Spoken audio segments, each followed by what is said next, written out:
What's up, everybody? It's me, Crimson60620, and I'm here.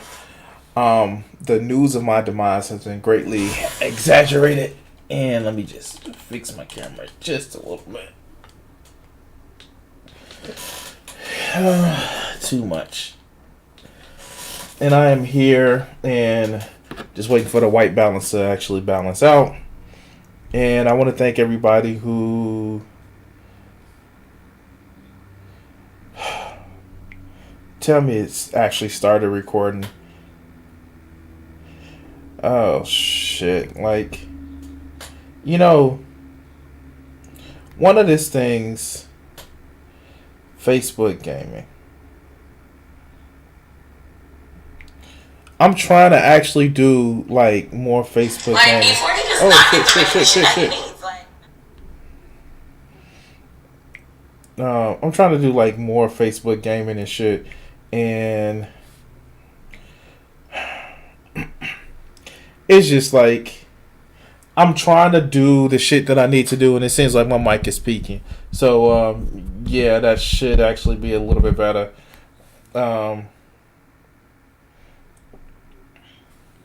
Let me see. And while I'm doing that, I just really want to take the time, you guys, to say thank you for your patience. I know I haven't been doing as much streaming shit that I kind of want to. Working from home it kind of sours you on the shit. Like,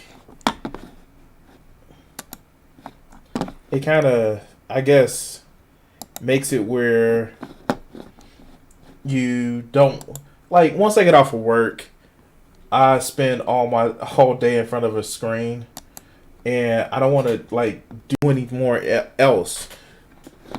And it's kind of weird because when this first started, I did a lot of streaming, and I felt in the zone, but it's just like just a couple of things kind of threw me off from streaming, and I'm sorry if it's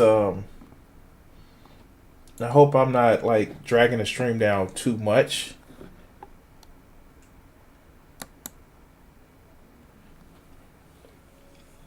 So yeah.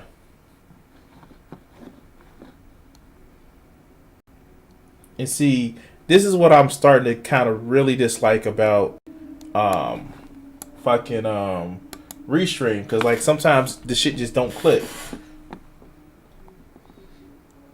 So it does show, okay. And see, this is what I'm talking about. Like, restream isn't showing me.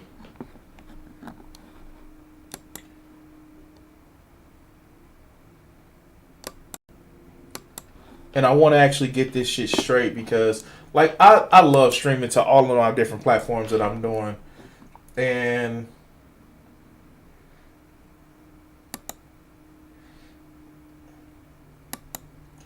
I don't know if it's just not showing me. It shows that I'm on YouTube or live. I'm streaming it live, but like that's part of my audience that I actually do and I actually send for.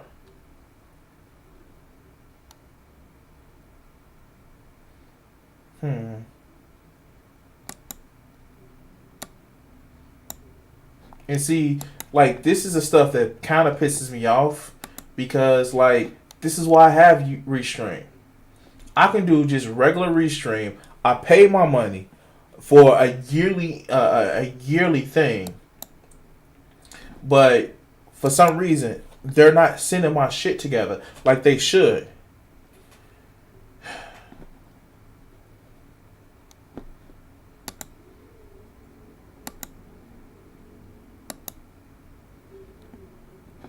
And I know this is fucking up my stream. There we go.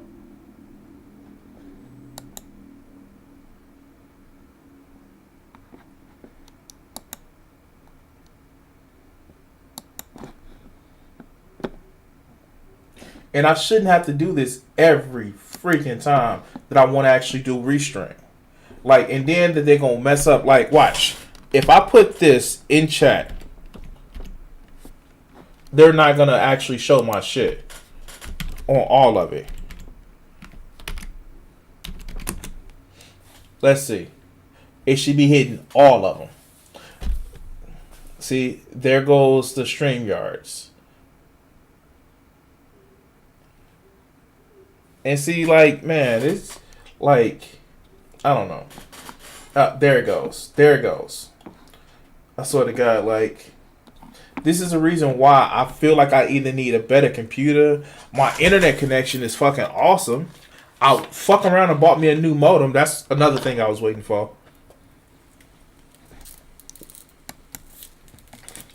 And I kind of been just looking at some of the shit. Also, I've been kind of working on new art. And one of the new art that I did kind of got me in trouble off of YouTube. It was just kind of fun, but I don't know. I figured this is my fucking journey to the depths of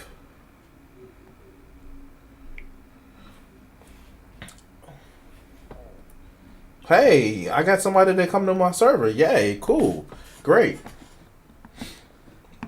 And I'm going to the depths of the Milky Way galaxy. I've been playing a lot of Elite Dangerous lately. And I've been trying to do something I still haven't left out of the inner Orion arm. And today, I'm going for it. And since I was going for it, I figured, hell, maybe I should just go ahead and I don't know,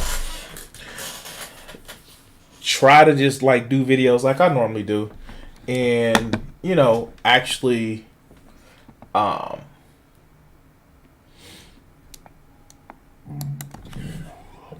fault, just offer some commentary. I also kind of got not a strike, but a copyright claim. I wanted to wait for that to expire, and just, I don't know, this whole thing of actually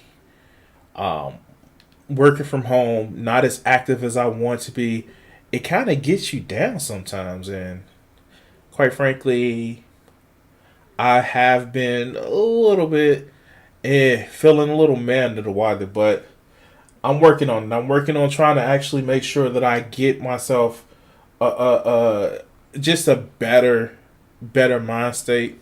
But I guess we all are.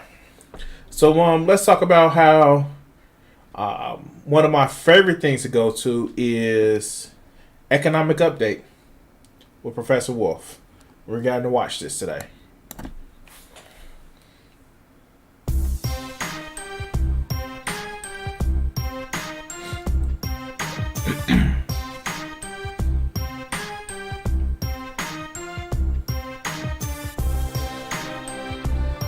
I need to get my fuel start. I need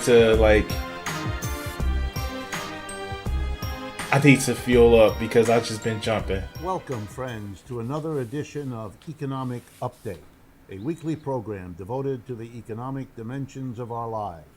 Jobs, incomes, debts, everything that's shaping our lives at this moment from the economic side. He looks like they're back in their regular studio, but I don't know. Maybe, maybe not. I'm your host, Richard Wolff. Today's program is devoted to the coronavirus catastrophe and even more to the economic collapse that has now happened all around it. I want very much to focus. One of the things that kind of like puzzles me is just with the economic collapse, it wasn't just the coronavirus thing.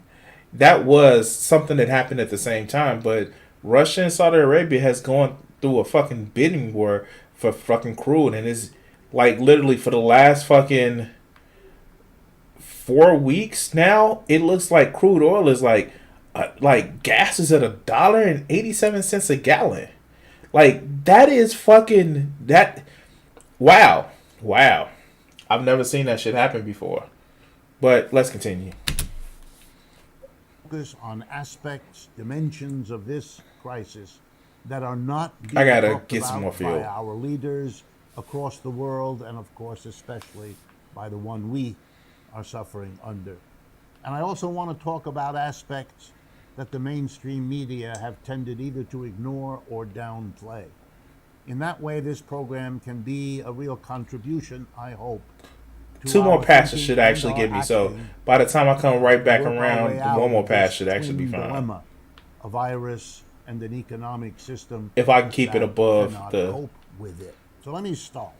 Thank you. I want to begin by focusing in on how and why there is a colossal failure, particularly in the United States, because it does vary from country to country, but particularly in the United States, a failure of U.S. capitalism to prepare for this virus, this viral pandemic.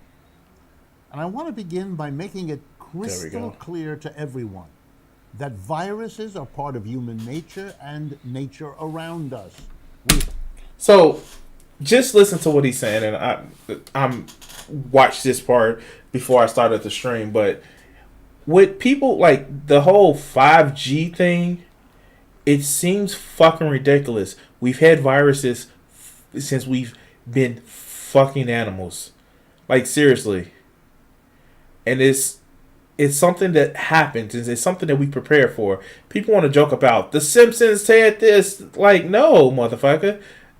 The Simpsons just read the past and just said, "Oh shit, I don't even have to scan in this one." Just said, "Hey, this shit happened before. This shit may happen again." You don't have to take very much predictive power to get where we're at right now.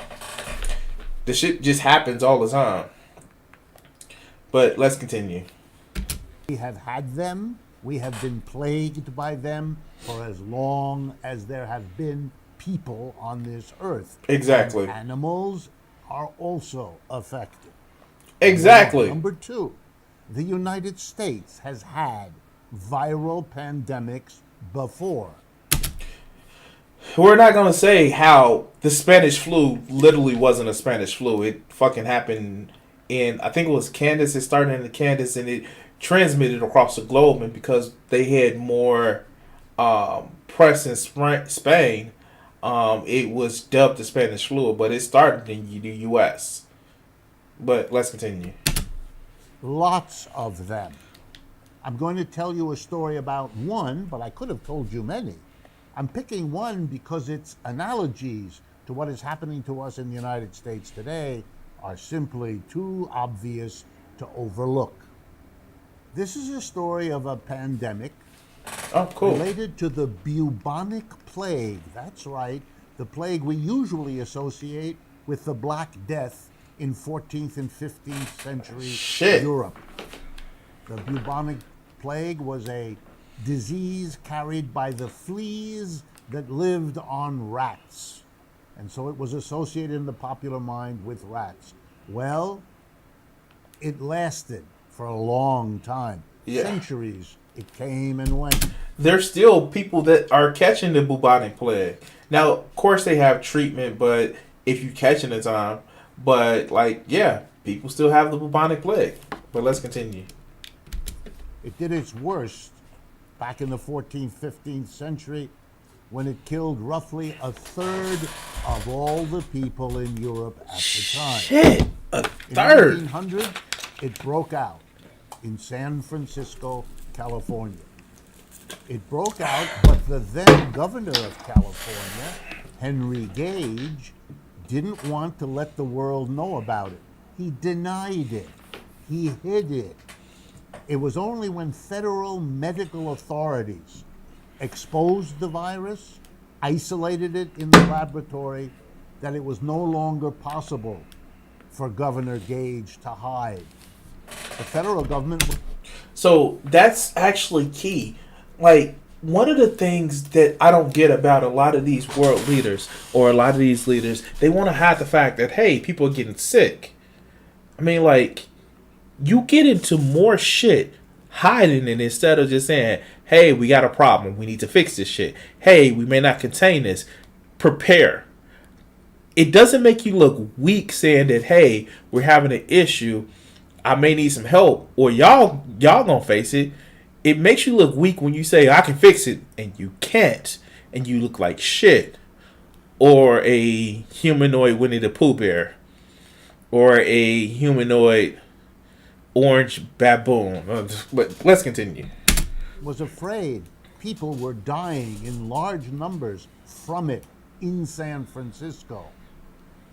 Well, it really did a number on the reputation of Governor Gage. And when he ran for re-election in 1902, he was defeated by George Pardee, the new governor of California, who immediately imposed a medical solution which did get rid, at least for a while, of the virus in San Francisco. Yeah. It did pop up again 2 years later, another pandemic, but this time the resources and... Is it really a pandemic if it's not across a whole country? Or, I mean, like, it's an epidemic, I give you that, but pandemic usually implies a lot, like a world or some shit. I don't know. But maybe just me. The scientific community were able to prevail over the political hustler who risked everyone's life because he said it wouldn't be good for business, which was probably true, and it wouldn't be good for his re-election, but it turned out he blew that away too. I'll leave you all to think about what that might imply for our current situation. Man. Preparing all those governors and the one big idiot in the White House, if you lie about the shit, it's not going to look good. You know what your citizen going to do? I can't trust your ass. Now, I live in Illinois, where Pritzker closed it down pretty quickly. He should have been quicker and should have actually mandated things like a rent freeze and a mortgage freeze. And, you know, maybe hazard pay for frontline workers. But we're not going to talk about that. At least he made moves. Now, what a lot of... And I'm sorry, guys. I'm drinking, like, sparkling water. But what a lot of states aren't getting credit for, like California. California said, oh, no, lock that shit down. And you don't hear the same things that you hear out of, like, places like New York, where California just has a more spread out population, and they literally just like, no, hotels, if you have empty rooms, give that shit to homeless people. And it literally has saved people's lives. And people aren't cooped up in a house, and yes, you do get like the reports of some people going to the beach after the heat wave, but it's not the same fucking thing that you see in fucking Florida. Oh, in Florida, they motherfucking stupid. But anyway, you know, Florida man and everything like that. But anyway, yeah. This shit is like, I don't know. It's irritating to me to see like all of these political hacks that are more concerned about their reelection, you know, instead of fucking their citizens. It's almost as if you required to hold a Democratic primary until you locked up the nomination. You're like, no more votes. But you know, we all can't shit on Joe Biden like that. But let's continue. For a pandemic, in other words, is a no-brainer, you would think. It's like building roofs over buildings so the rain doesn't get you, because it rains. It's like building a storehouse of food resources and reserves, because you know sometimes there's a drought or sometimes there's a flood and you can't grow the food you need, so you keep some on reserve. Everyone gets that. Here in the United States, we have strategic oil reserves, big tanks buried underground. When oil is cheap, the government buys it and puts it in there. When oil is expensive, the government pulls it out. But it's a reserve in case we need it, but can't bring it up or import it. The logic is the same. So that's actually pretty fucking smart. Like, yeah, okay. Sometimes the oil countries that we get oil from don't play nice. So we have oil reserves. But the same should be true for water, for fucking food, for all this shit that should not be commoditized. Like food, basic food. Not trash food, not garbage food. But basic food shouldn't be a commodity. fruits and vegetables should not be a commodity. We have pictures of people actually destroying perfectly good food because it's a commodity. And motherfuckers are like literally trying to keep the price of food up. But let's continue. Any economic system that wants our loyalty would have to take care of that problem. But private enterprise didn't in our country. Private enterprises didn't produce the masks, the tests, the ventilators, the gowns, the beds, the hospitals, all of it. They didn't. And you know why? Because it isn't profitable. Who wants to make a mask and store it in a warehouse for years until we need it? Not a private profit-driven company. They know profit is what their gain is. That's how they do well. That's how they move up. That's how they get rewarded. So they didn't make it. They didn't store it. So this is actually key to what's going on. We don't have a pandemic because this is a deadly disease for people. And people are affected by it. But the reason, the whole thing about bending the curve or flattening the curve was because we didn't have enough resources to take care of the people who would get direly hit by it. And then that would start a knock-on effect where people that wouldn't get sick and die from this, well, they are because they don't have the resources. And this is the problem. This is the problem that a lot of people was worried about. Not that this is some super deadly disease. No. There are cases where they didn't have enough beds to treat people. Not everybody needs a ventilator. Not everybody needs a respirator. Hell, not everybody needs oxygen. There are some people that are walking around asymptomatic, but their body is fighting it off. But there are people who, in spite of being relatively healthy, still will need the shit. And they didn't have enough. Now, we don't know. We don't know if it's more prolific of a spread of a virus. If it is more prolific and more people actually test positive for it, then we have skewed results. And basically it's not as lethal as we think it is. But if it is not, if it isn't that way, if it's less people have it, then we're still fucked. We're still in that period where we're fucked because again that curve hasn't bent. But you know, that uncertainty can easily be resolved with making a PPE, the personal protective equipment, and making tests that are easier and more easier for people to actually make or take. But let's continue. And the government, which in our case in America here, believes that everything that private profit does or wants is what's good for all of us, a delusion of enormous size, didn't compensate for what the private capitalist sector failed to do. So the government didn't buy the equipment, and the government didn't buy the supplies, and they didn't store it either. In other words, capitalism failed as a system to prepare for a pandemic we know is always somewhere on the horizon. But there's a second way that... So let's just recap the reason why this has been so damaging to our economy.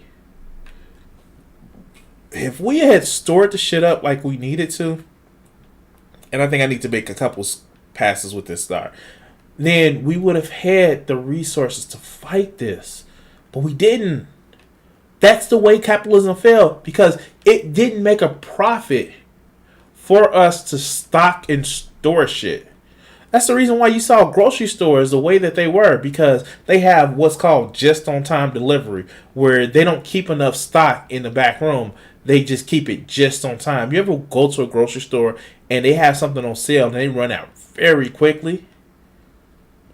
Chances are because it's just on time delivery. And that shit is... it ends up hurting everybody. Oh yeah, you don't have to worry about fucking food going past expiration dates. And I tell you this, a lot of expiration dates are bullshit.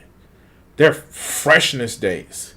But we've bought into this system of actually trying to buy and get shit like to always seem new and always seem replenished, and we've bought into this shit, and it's just sad, and that's why we don't have much stores of anything.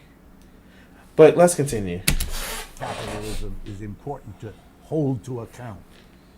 The bubonic plague was a disease carried by the fleas that lived on rats. I think I And so pushed it it was back. associated in the There we go. So they didn't make it. And they didn't store it. And the government Hold was on. telling us, or did, until now, of course, how great the economy was. Well, that was just like old Governor Gage back in San Francisco. Hold on. in I'm sorry. I 1900. lost the space. Pandemic, we know, is always There we go. somewhere on the horizon. But there's a second way that capitalism is important to hold to account these days. Capitalism was weakened. Capitalism was in bad shape when this virus hit. I know President Trump keeps telling us, or did until now, of course, how great the economy was. Well, that was just like old Governor Gage back in San Francisco in 1900. Don't believe it. Here's a historical example that might give you a way to understand the So relationship. one of the things that like people were failing to realize, the stock market didn't really crash based on the virus. Yes, it fucking knocked it down, but something that actually made it crash and hurt it a lot was literally the crude bidding war that Russia and Saudi Arabia was doing. And that's part of the reason why we had that crash that day where, red line went down. And it's just like, I don't think it's actually and then we had of course, the shutdown and things of that nature, but the futures, the 10-year and the 2-year rates, they had inverted already, and they had done that multiple times. The market was overvalued, and it was too hot. And then, you saw a lot of corporate debt, and that corporate debt didn't do nothing but go higher. This was just the kick in the door that knocked the whole fucking house down. And yeah, okay, Wall Street has recovered, but it's going to take a while for all of us to recover. But let's continue. Between capitalism and this virus. Back in the 13th, 14th, 15th century, we had an already weakened feudalism in Europe. The people back then didn't know how to deal with depleting soil fertility. They put crops in the same place year after year, not realizing that the yield per acre, the yield per person would go down. Inequality between rich lords and a mass of poor serfs grew. And by the time the fleas and rats arrived, people were poorly nourished, badly nourished, not in good shape. And that's why the disease was so terrible. And as historians teach us, when the disease came and wiped out a third of the feudal society, mostly serfs, many of the lords went belly up. They didn't have the villagers to produce that extra delivered to them as well. So, this is one of the things where they say the army moves on its stomach, so does the economy. If you don't have a working class, a serf class, a labor class who are overproducing for their own needs, then you have a problem. And that shit trickles the fuck up. And that's the thing. That's one of the fucking things that I never understood about that $1,200 check. My actual job, my day job, actually is dependent on people having extra money to spend to buy shit to protect their homes. If those people don't have the money, or don't have the shit budgeted, that affects my bottom line. And with a lot of companies, they push this almost hedonistic thing of needing to sell, not knowing that they're pricing themselves out of the market. And I was just watching a documentary earlier today where it's like the comic book bust thing, where you're trying to push. You have to get this, you have to get this, to the point where people get disgusted and actually stops. I'm not going to buy from you anymore because you're always just trying to get me to spend money.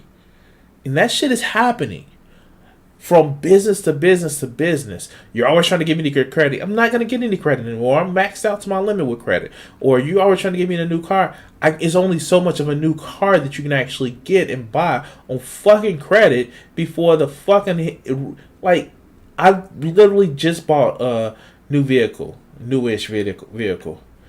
And the fact that they were trying to push a $600 loan... Well, the average rate for a car payment now is $500. But wages haven't increased. People can't afford that shit. And it's just like, you're trying to get every fucking penny that we make to the point where we're fucking tapped out as workers. But, I'm off on a tangent, right? Brandon, here's the story in a nutshell. A weakened feudalism was vulnerable to a terrifying disease which further weakened the feudalism. Parallel, a weakened capitalism was affected by this pandemic, by the coronavirus. And the suggestion of history is it will weaken the capitalism that was already weak before. But to make this point, I have to show you, which I'm about to do as best I can. Yeah, I got to do why capitalism was almost 500 jumps, and I'm not even there at I won't even be at the center of the universe. Corporations, businesses, large, small, medium, have a greater load of debt going into this virus than they had ever had in history. And the reason is because of capitalism. So he was just saying he's speaking about what I was just saying. There are so many companies. Corporate debt are so high. It's higher than what caused it in 2008. But what is end up happening is companies aren't addressing that. And what is end up leading to is more and more borrowing. And companies aren't paying that money back. They're doing stock buybacks. And let me just give me some more fuel before I jump to the next star. And that's what triggered the 2008 crash. It was companies on other companies. And then they did a margin call, effectively, where one company failed and it's like, no, we want our money for our stock. And then it was a too big to fail bullshit. But let's continue. The crash of capitalism right after 2000, the so-called dot-com crash. And then again, the crash in 2008, the so-called subprime mortgage crisis. One of the ways that capitalism dealt with the crashes then was to pump money into the economy and to lower interest rates to virtual zero, as you all know. Therefore, every business did what? Every business that had a problem, a bad investment, borrow, a mistaken choice, borrowed again, tensions with your workers, a technology that didn't work. You know how they solved their problem? The cheapest way available, which was borrowing money at no cost. The federal government was pumping the money in, charging no interest, so every business loaded up on debt. Reasonable, unreasonable, it didn't matter. There was no system to weed out those who shouldn't have borrowed because they could never pay it back. When the virus hit, corporations were already in trouble. The same is true of individuals' debt. Exactly. For obvious reasons. So, and he's going to go into it, and I've done videos about it before. What happened was, corporations, instead of worrying about having cash on hand, like they always tell us to have, they borrow the shit out of everything. Do you know there are companies that still are buying other companies with debt? Like, how? How, Sway? How do you have a lot of debt and then you buy another company with debt? How, Sway? And then get mad at you. Well, you're making poor life decisions because you're living in credit or you have bills that you can't pay. How, Sway? Reasons. Corporations were sending jobs abroad. You know that. For decades before the virus hit. The jobs that were left paid less, were less secure, and had fewer benefits. In plain English, it means you didn't have the health program you once had. You didn't have the security, so you were full of anxiety. You solved the problem by borrowing money, which only added to your anxiety as you understood what could happen to you if you didn't pay back your loan. People were distraught. People were saving. They were compensating for bad jobs, bad benefits, bad security by not eating properly, saving money, buying the processed bag of chips rather than eating fresh vegetables. You know the story. So a bad economy actually affects every aspect of your life. You can't eat as healthy as you want to. You can't be as active as you want to. You're worried. You're stressed. Like, look at the last month and a half. How many people have really been able to go outside and fucking enjoy the weather and exercise and shit? The fucking gyms are closed down. How many people eat just because they're stressed? Not because they're hungry, just because they're fucking stressed. This shit affects us. You work in a job where you don't know, like, you're making cheap decisions because you're going to McDonald's and getting a full fucking meal for the price it would cost for one homemade meal, like half of one homemade meal. And I've actually done the math. Like, it's been cheaper for me to go to Wendy's and get a biggie meal, $5, versus going to the grocery store and actually getting a meal that I can cook for myself. Because it's fucking easier. It's been made cheaply. But it's not good for you. And people think that Americans are lazy. No, Americans work harder than most other countries because we have an insecurity of our financial insecurity. But we are working in more horrible jobs, less security, less. And then you have it where your healthcare is tied to your job. And then you have that stress, and then you're borrowing. Like, for real. And people wonder, and people say that, hey,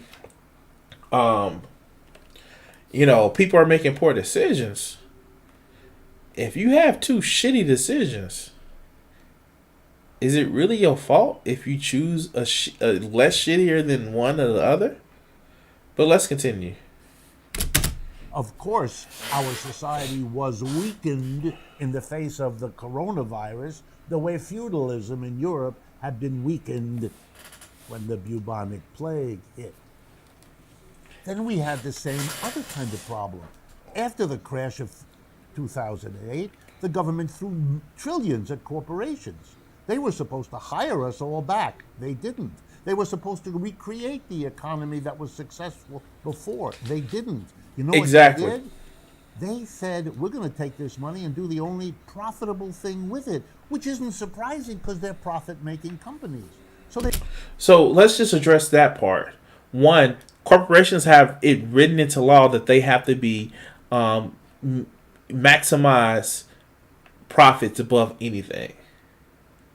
And so they start doing that shit. And of course, they're helped by people that are, I wouldn't say greedy, amoral to people's others' need. Because they think, well, I did it, you can actually do it. And they don't understand that people are so incredibly lucky.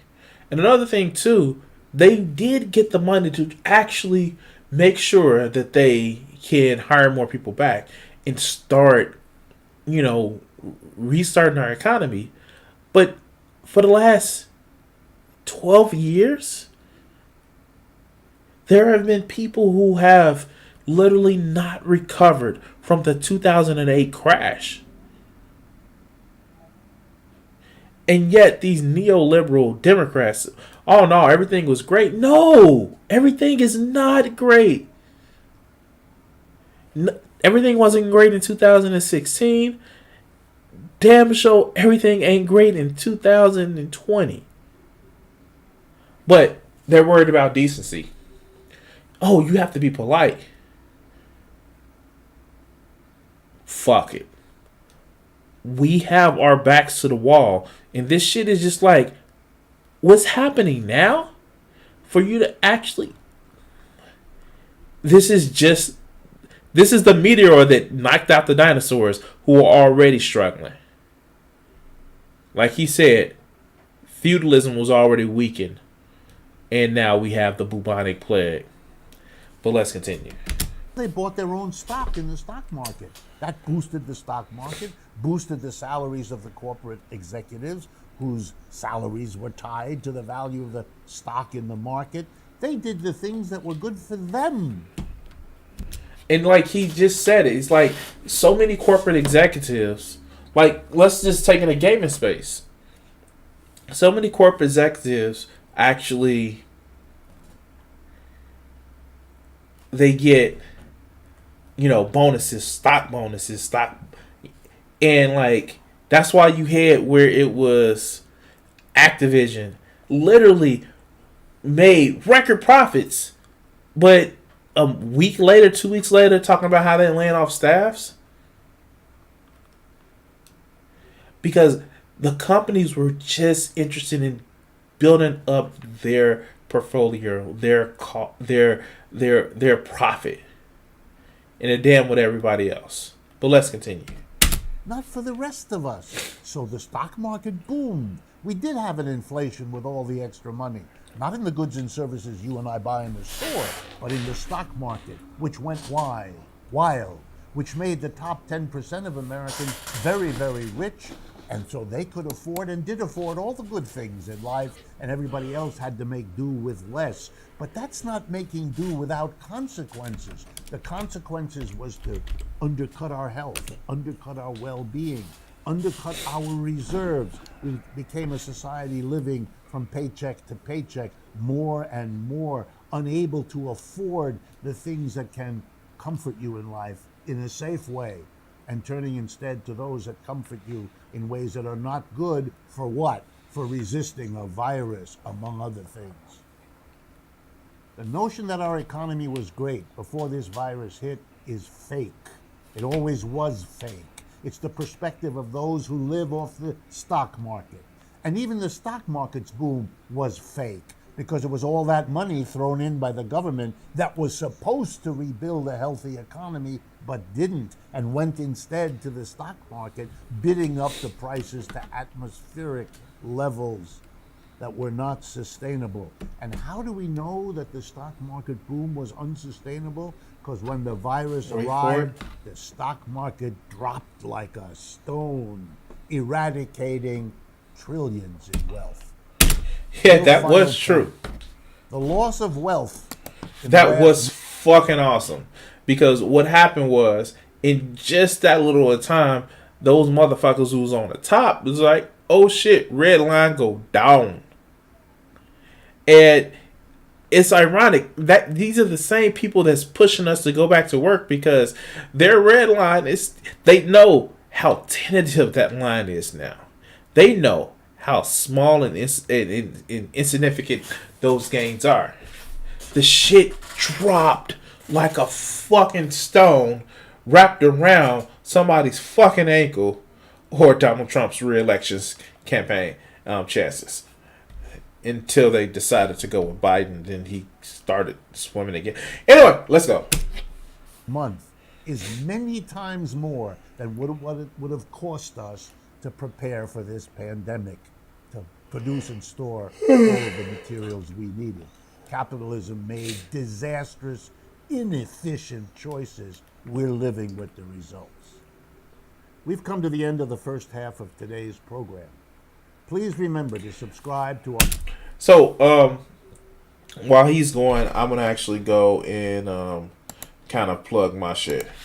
So, if you guys haven't known it, I do a lot of art.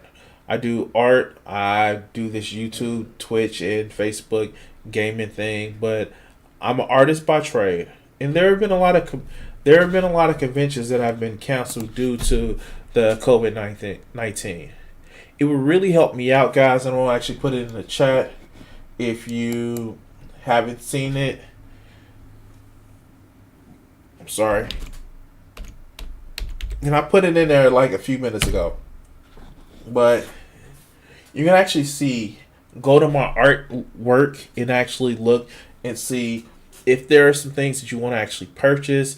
I am taking commissions, and I am looking to expand my fan base of my art. So, let's see. Let's finish letting this play out. We're halfway through the program, and while we're waiting, while we're doing the commercial, he's doing the commercial. I'm actually be doing the talk. And by the way, guys, if you can, please like, subscribe, and share. I don't know if I'm gonna cut this video up into into the normal video task that I am, because I think I want to actually start doing more videos a little bit later after work. I think I'm gonna start kind of doing my bike ride again, and I don't know, then coming in and actually doing some more commentary videos. This shit right here, I'm gonna say this. I have literally started, like, if you actually go and look at the let's see.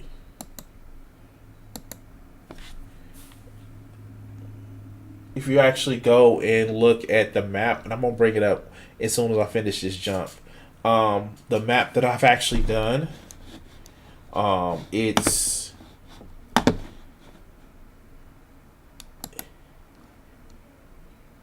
here. This is the map.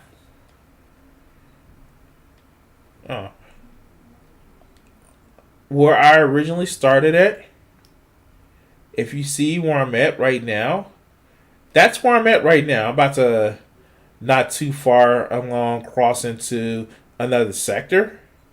But this is my... I've been here, Horsehead Nebula, Witchhead Nebula, the Orion Nebula, but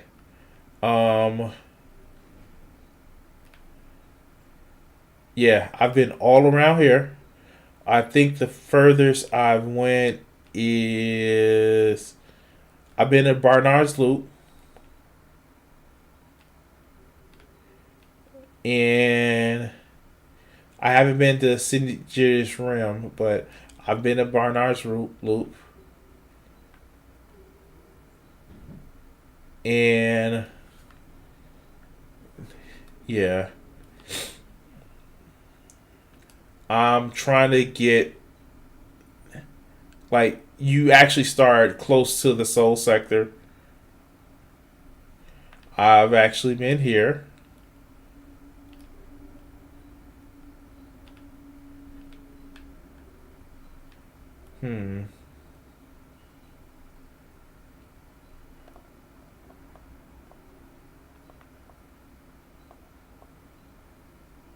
I've been all around here. And if you actually span out, like, yeah, I've been all around here. I actually can't. I have a video of me in the soul sector. But I'm going from right here, this area right here, all the way over here right now. Yeah, that's a long way. And if I zoom in on from where I'm at right now, you see how that's 16? When I started, that was at 19. So yeah, I'm going far. But yeah, let's go. But let's continue.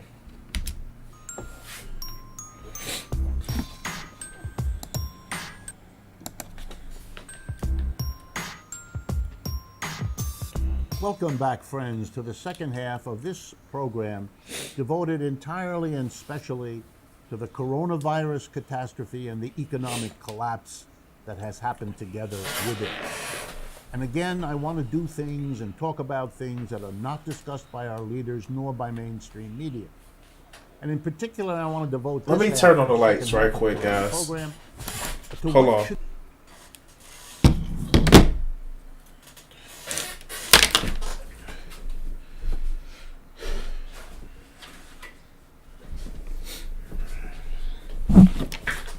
It's starting to get dark, and I need to turn on the light.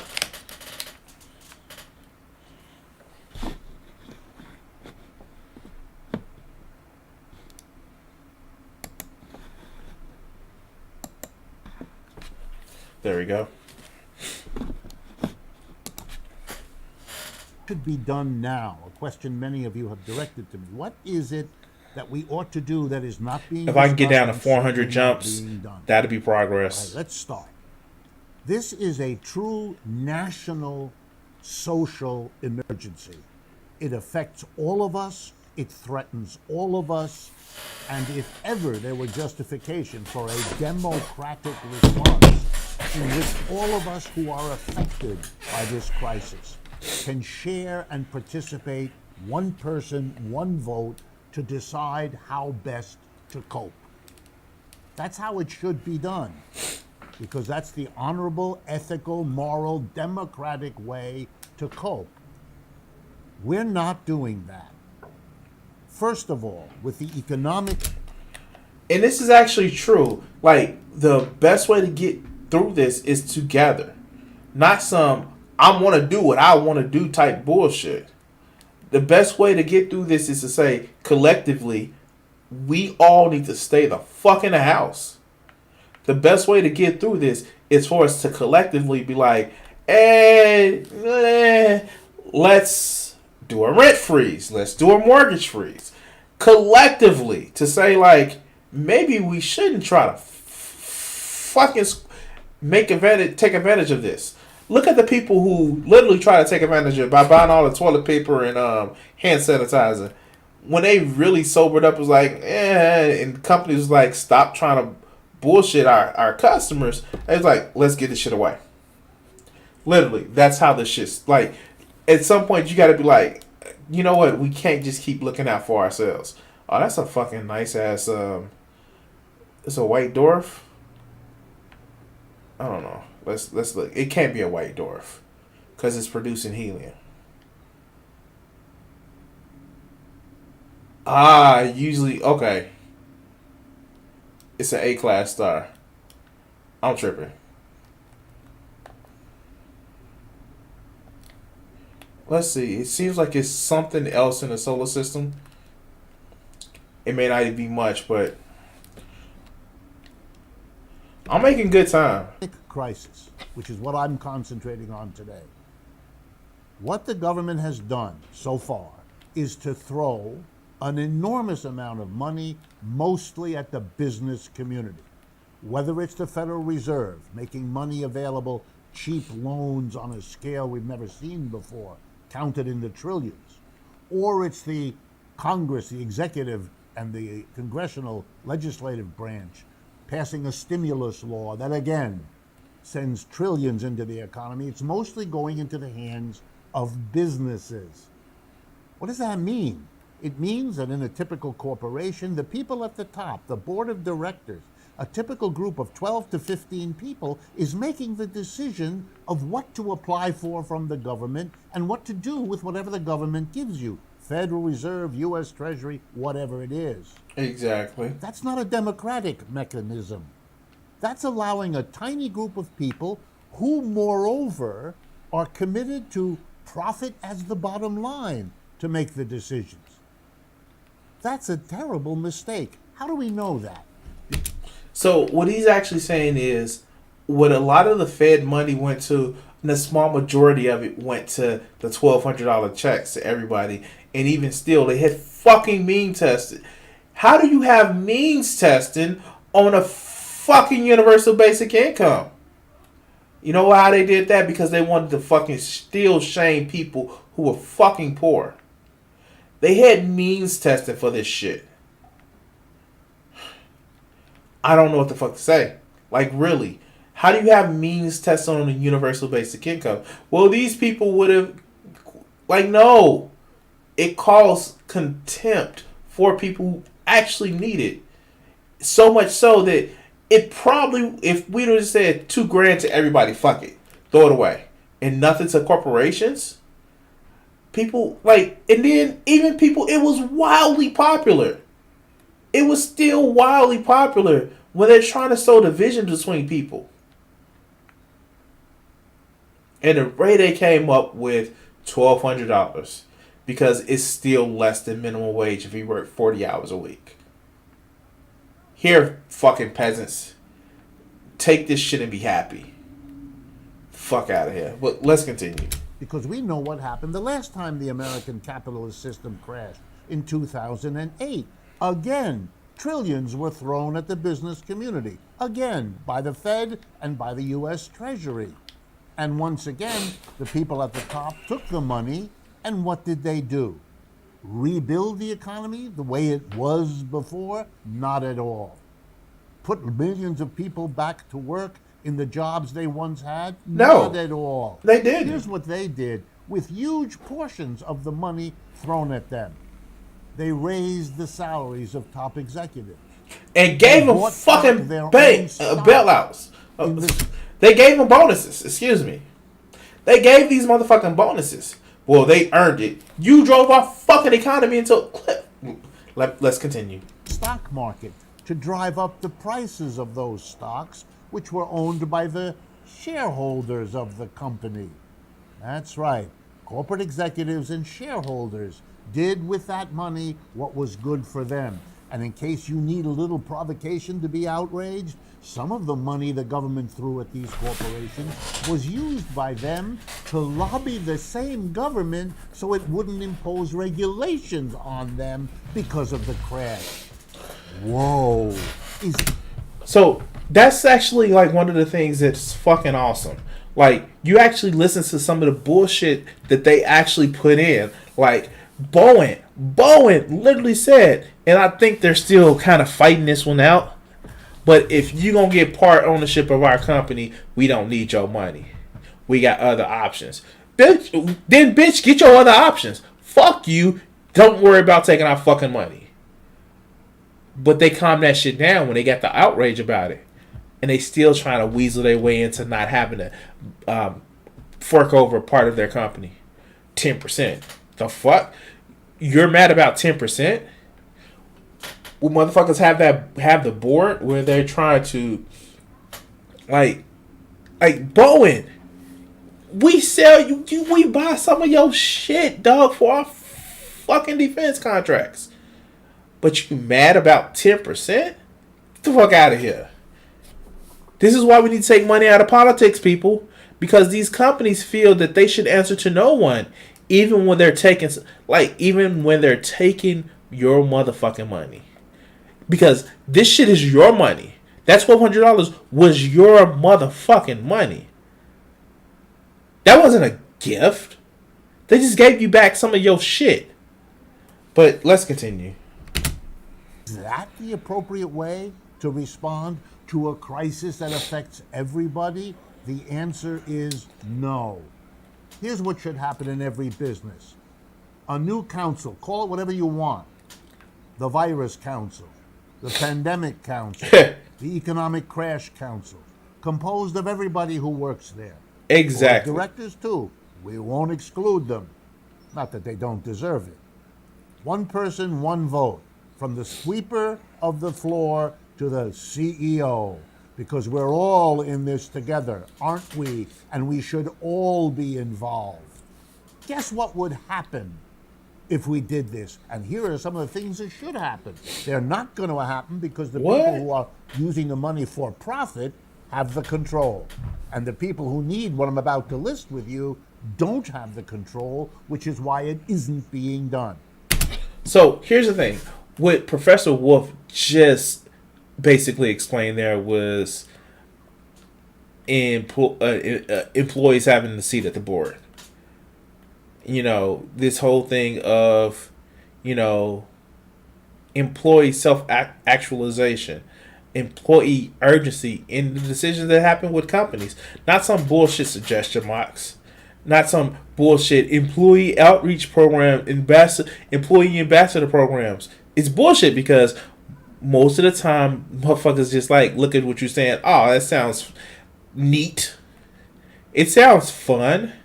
Maybe we can actually do that. We're not going to do that. And basically, what ends up happening is that really has no fucking power. But let's get a council of employees where they can actually have more sway and more power. Well, then the employees gonna only look out for their own self-interest. Yeah, chances are their self-interest doesn't align with the same exact self-interest of the board. Well, they're just gonna, I know Destiny, see, well, they're just gonna vote to try to make more money too. No, dog, like, people who think like that are just horrible people. If you think that other people are gonna be horrible, you're projecting. Not all of us want to be that way. But let's continue. Every business should be reconfigured to be safe. Every line of business should be socially distanced. How the counters in the store are laid out. How the machines in the assembly line is laid out. How the school is organized. Come on, you can understand. We need to do that. Number two, all the people currently unemployed, why aren't they being hired to do the testing that this country needs? And not just the testing. In other countries, they do something called tracing. We need millions of people to become tracers. You know what that means? If someone gets sick, you trace all the people that sick person had contact with in the previous 2 weeks to get them tested because they're in danger even if they don't know it. So that's actually key. Like, there are so much shit that we can actually do as a country to put people who are out of work back in work. What did Roosevelt say? I'm going to pay somebody to dig a hole, and then the next day I'm going to pay somebody to come and fill that hole.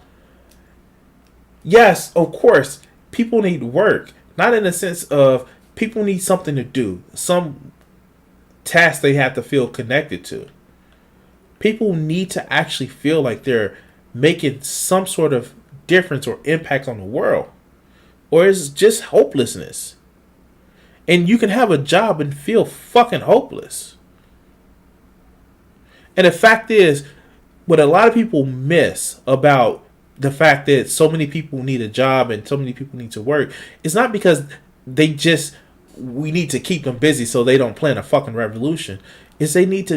People need to actually feel like they're doing something. They're connected. Like they mean something. And for people and companies to take advantage of that by giving them subsistence wages that says, well, you're not anything because you're not working hard enough. No, motherfucker. Everybody needs to have something to do, a hobby. That's why if I was ever to get married again, I wouldn't want a fucking housewife. Because I wouldn't want a woman who doesn't have a connection of something of her own. It is something that, like, no, have a fucking goal, hobby, something that's just you, because that's what a lot of people are missing. And they don't really know exactly what it is. But a lot of people are missing that connective where they just say, hey, this is something that's mine. This is something that I can actually do to make myself feel like I'm changing something in the world, either with an idea or, like, a lot of people don't have that. They're so lost in making wages that they forget that they're human beings. I'm off on a tangent. Shit. Let's continue. It's an enormous job. That ought to be done. Every workplace has to now be cleaned, disinfected. It has to be dealt with like we're serious about what it is we're doing. We need monitors to make sure that the masks are there and adequate, that the gloves are being worn every day, that the dirty ones are discarded and the clean ones replaced. The companies haven't been doing that. Oops, lost my head. There's no way to rely on them. They've just shown us what I mean. They do what's profitable. So while he's going on about this, like, some of this shit would just make sense. Like, There are people that are literally making masks only to cover the cost of the equipment or the materials that they use. Some people are literally just making masks to do that shit. And because they want something to fucking do. Like, I know I was watching Bo the Fifth Column. Like, literally, he was saying how people are actually looking to the fucking stars to, like, help astronomers look at different shit. Like, these are things that people would actually do. And just think about it. And I always make this point. How many black people, African Americans, would actually be great streamers if they had the background in knowing how to have technology in a way that other cultures do? Like, how many people would actually be great musicians, great artists, great fucking writers if they felt that they would have a sustainable life where they can actually make a living and can devote time to the arts that they have passions for. Hell, if you want to just say some crazy grimy shit that some people are only good for fucking and laying around, like, damn, look at the OnlyFans page blow up. Like, damn, yeah, some people just like to fuck and have fun. And yet, look at OnlyFans. Not everybody fits in a box of working a blue-collar job. Or, not blue-collar job, or white-collar job. Or being a fucking greeter at Walmart or a cashier. Not everybody fits in that box. But the corporate overlords and masters need you to, because that's how they keep their fucking power. Shit. Making me defend OnlyFans. Fuck. I defend OnlyFans anyway, because, motherfuckers need to get off. But anyway. Spending a lot of money on cleaners and disinfectors and social distance managers isn't their idea of making money, so they don't do it. Here's what we need and are not getting. A program to transform our economy, enterprise by enterprise, so it meets our social needs, not primarily the private profits of what is a tiny minority of corporate executives and major shareholders. If we don't do that, we're going to get again what we got after 2008. You know what that is? The same capitalism that existed before, that waltzed us into the crisis of 2008, was established and waltzed us into this one. Exactly. Are we really going to learn nothing? Are we really going to let it happen again, that a tiny core of profiteers sitting at the top of this system are going to continue? Here's a warning from history. If you react to this plague in the way that the feudal lords reacted to the plague of the bubonic sort back in the Middle Ages, then capitalism will be disappearing just like feudalism did, because in the end, exactly, it's not sustainable. Just as millions and millions of workers. So here's the thing, and this is like one of the things, like, there are some personal things in my life that because of this shutdown, I am benefiting from. But I wouldn't want and I say benefit in the sense of that more bad shit isn't happening than what if it was a normal situation, it would happen. So yeah, like, it's, help me out in some kind of way. But I wouldn't want this. Like, I would rather us fix our economy, decommodify housing, and decommodify some of the shit that just people shouldn't be making a profit off of. Healthcare shouldn't be a commodity. It shouldn't be everybody has a right to see a doctor if they can afford it.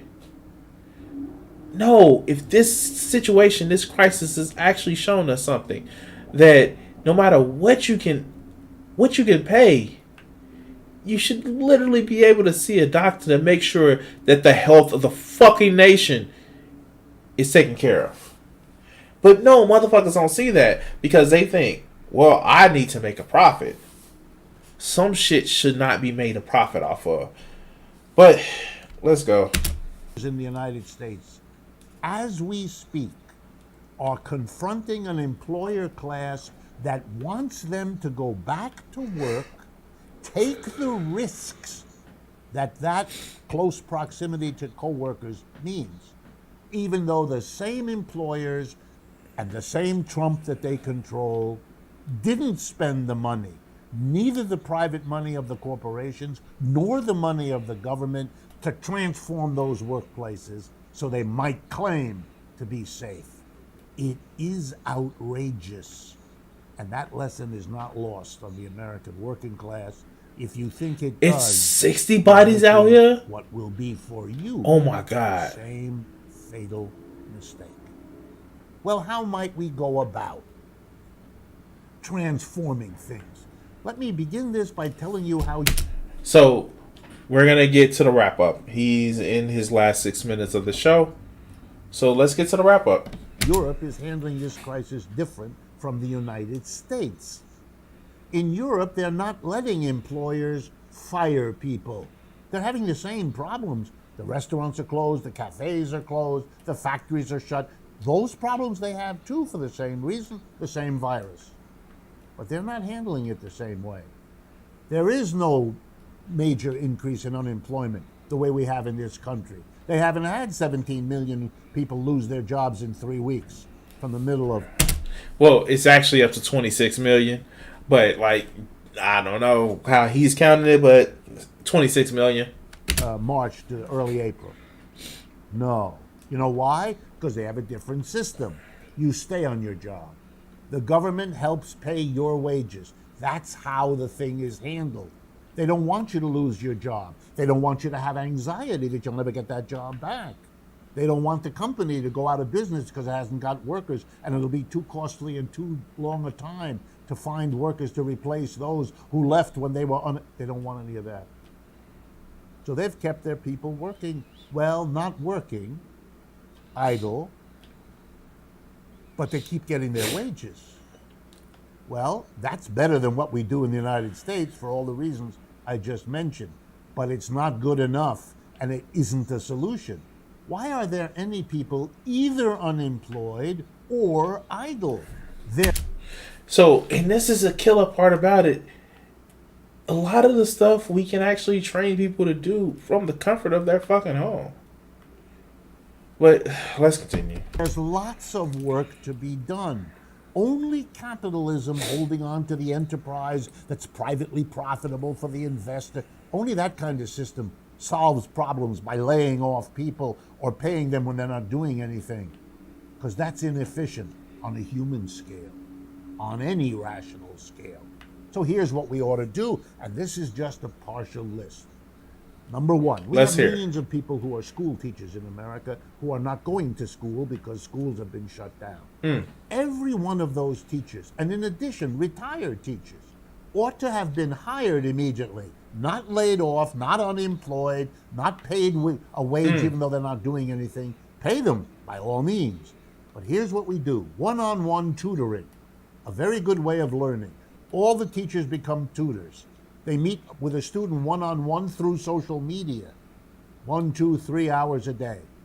And the bureaucracy is... Oh shit, that actually makes so much fucking sense.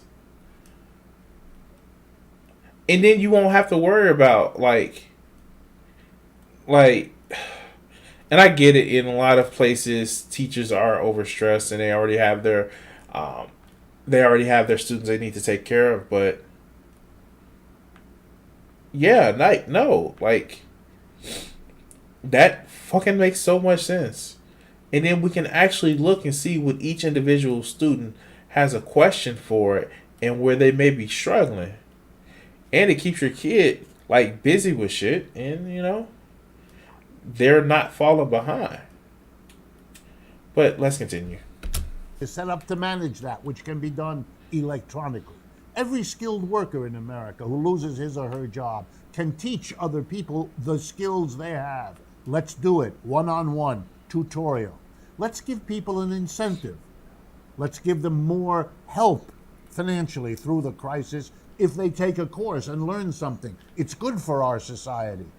It's good to hire the people who will be the teachers. It's good to subsidize the effort of people to learn so they come out of this crisis with more skills than they went in.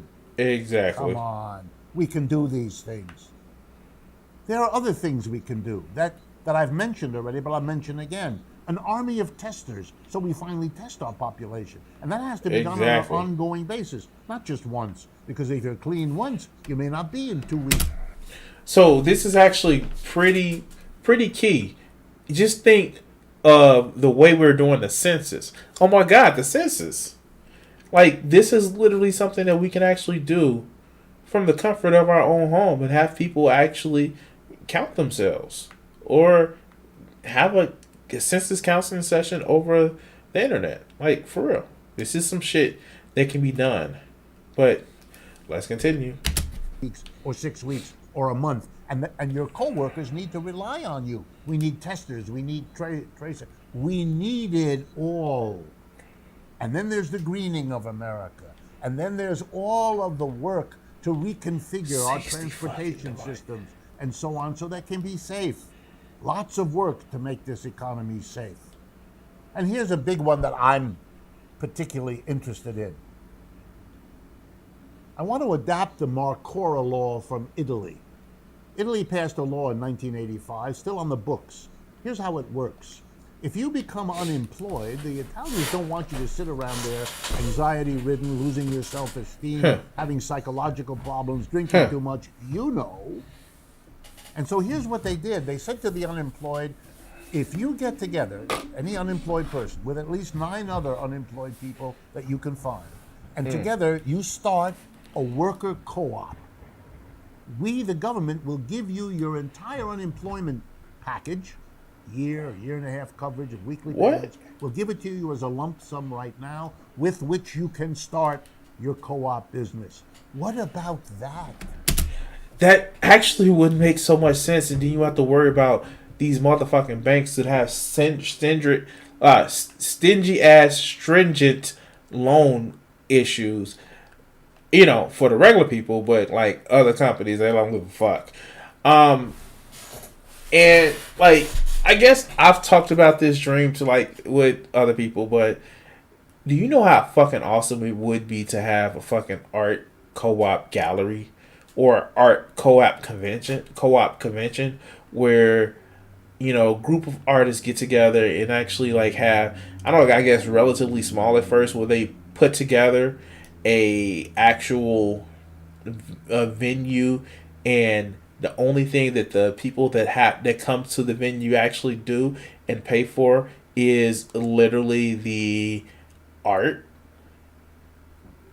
and the people the artists that actually come together. That would be fucking awesome to me. And I get it. I know egos and shit and costs and shit, but imagine if artists were to get together and have like a co-op art league where they each pay an equal amount to rent out that hall or the room or whatever. Like if you like went to like a Holiday Inn or some shit, and like conference Holiday Inn, and then like the people that come in are you're just paying for your coming in and actually buying shit. And like I've been to something sort of like that,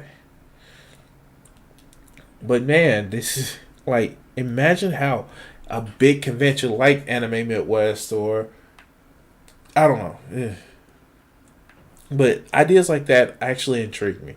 We're almost finished, guys. I'm almost finished with this, so let's continue. What about giving Americans a big chunk of the stimulus money to start worker co-ops, to get together, to find those 10 people or more that you start with, to develop a business plan, to begin to go into business in whatever ways are safe at this point. You know what that would do? Not only give important creative opportunity to people who are otherwise sitting around feeling terrible, it would also do something more. It would give America a worker co-op sector. You know, like Emilia-Romagna, that district in Italy already has. A place in Italy, a region where 40% of the businesses already are worker co-ops and doing great work, by the way. Why don't we do that? Give Americans a worker co-op sector, make something positive happen out of this crisis. And then we would all have freedom of choice. We would be able to see what a job is like if you work in a worker co-op that's democratic versus a top-down capitalist enterprise. Exactly. What quality of work do they do? How do they contribute to society? We'd actually have freedom of choice about that. We don't have it now. This is a crisis from which we could learn what's wrong with the system we've had and what always needed changing, but now stares us in the face with this choice. Either change this system, or now the costs of not doing it are becoming fatal. This is Richard Wolff. Thank you for your attention, and I look forward to speaking with you again next week. All right. So let's pull this back on me. All right, guys. Not gonna do a long video tonight. Like I said, I'm just been a little bit went for a ride today. A little bit tired, but yeah. We need to look at stuff changing, and we need to make sure that we're doing better. This is a perfect opportunity for us to just really change the way our system is and just have a better understanding, a better picture of how we can actually make it where shit like this doesn't shake the fundamentals of our economy or our country. Does it mean that we have to sacrifice some GDP growth? Yeah, but if it's in the sense where we can actually just be just a better country, who the fuck cares about GDP? Unless you got money in the stock market and then, like, fuck you, eat the rich. I care about making people's lives better, the reduction of harm.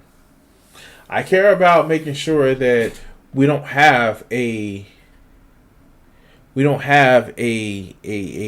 ruling class looking down on the poor peasants to say, work harder, you fucking serfs. And people on the bottom literally killing themselves, literally and figuratively, through poor life choices. But, hey, bleeding hard left is over here. But anyway, guys, I'm going to try to come back at you guys tomorrow. I do apologize. I haven't been doing as many videos as I'm normally used to. But I want to thank everybody who's watched. And, well, you guys, look out for each other. Stay safe. Stay healthy. Peace.